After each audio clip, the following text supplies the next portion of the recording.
இரண்டாவது a personal involvement. மூன்றாவதாக the practical assessment. அதாவது உங்கள் நீதியை ஒரு நாளும் அதை நீங்கள் உங்கள் வாழ்க்கையிலும் உங்கள் குடும்பத்திலும் உங்களுடைய தொழிலும் பயன்படுத்துங்கள். நீதியா இருக்க என்று சொல்வது முக்கியம் அல்ல, அந்த நீதியை ஒவ்வொரு நாளும் நம்முடைய வாழ்க்கையில விளங்க பண்ணுவது முக்கியம்.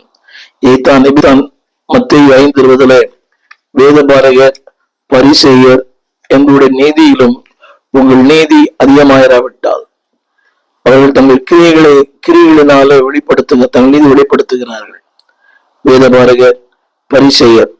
ஆனால் ஆண்டவரோட வார்த்தை சொல்கிறது பிராக்டிஸ் யுவர் ரைச்சஸ்னஸ். ஒரு நீதியை மனதுக்குள்ளே வைப்பதல்ல, வாழ்க்கையில் நடைமுறைப்படுத்துங்கள். ஆரம்பத்தில் சொன்னேன், இட் ஷுட் பி பப்ளிஷ். ஜனங்கள் அறியப்பட வேண்டும். அறியப்படாமல் வாழ்க்கை இல்லை. இன்னொரு வார்த்தை சொல்லப்பட்டிருக்கிறது, அப்படி நடைமுறைப்படுத்துகிறவனே when he practice it, வார்த்தை சொல்லுகிறது அவனே பரலோக ராஜ்யத்தில் மிக பிரிவனாயிருப்பான். தொடர்ந்து அன்பானுடைய அது எப்படியெல்லாம் அதை பிராக்டிஸ் பண்ணது குறித்து ஒரு 3 காரணம் சொல்ற. Number 1, it must be exceed professional righteousness. அதாவது ஒரு நீதி அதிகமாக இருக்க வேண்டும் என்று ஆண்டவர் எதிர்பார்க்கிறார். It should be exceed. உலகத்தில் நீதியா வாழ்கிறார்கள், அவள் நீதியை விட உங்கள் நீதி என் நீதியும் அதிகமாக இருக்க வேண்டும் என்று கர்த்தர் எதிர்பார்க்கிறார். இதைத்தான் ரோமருக்கு நிருபம் 10ஆம் அதிகாரம் 3ஆம் வசனத்துல இங்க எழுதப்பட்டிருக்கிறது. ரோமர் 10:3. உலக மனிதர்கள் தேவ நீதி அறியாமல் தங்கள் சுய நீதியை நிலைநிறுத்த தேடுகிறபடியினாலே தேவ நீதிக்கு கீழ்ப்படியாதிருக்கிறார்கள். இங்க ஒரு வார்த்தை சொல்ல விரும்புகிறேன், தங்கள் சுய நீதியை அவர்கள் நிலைநிறுத்த. அந்த வார்த்தை திரையில் நிலைநிறுத்த.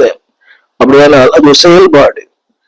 அப்படியே உலக மனிதர்களே சுயநீதி நிலைநிறுத்த முயற்சிக்கிறார்கள். they want to show, they want to prove that தங்கள் சுயநீதியை. இந்த உலகத்துல பார்க்கிறோமே, அதை செய்தோம், இதை செய்தோம், அன்னதானம் கொடுத்தோம், அது தவறு அல்ல. ஆனால் தங்கள் நீதியை நிலைநிறுத்துவதற்காக என்னென்னோ பண்றாங்க. எல்லாரும் அப்படி பண்ணுகிற மக்கள், இவன் கிறிஸ்தவர்கள் கூட அப்படி பண்றோம். வேதம் சொல்கிறது அன்பானுடைய அவர்கள் சுயநீதி நிலைநிறுத்த விரும்புவதனாலே தேவ நீதிக்கு கீழ்ப்படியாமல் இருக்கிறார்கள். அதனாலே என் அன்பு பிள்ளையே, இட் ஷுட் பி எக்ஸீடிங். அதாவது மற்றவர்களை விட உங்கள் நீதி அதிகமாக இருக்க வேண்டும் என்று ஆண்டவர் விரும்புகிறார். புரியும். You prove your righteousness in a professional. உங்களுடைய தொழிலிலே, உங்களுடைய வியாபாரத்திலே உங்கள் நீதியை நீங்கள் நிரூபியுங்கள். நிறைய சொல்லுகிறார்கள், இது எந்த துறையா இருந்தாலும் இது கடினம் இல்லை, சாத்தியம். பணம் இருந்தால் மார்க்கம் உண்டு. அனைவருடைய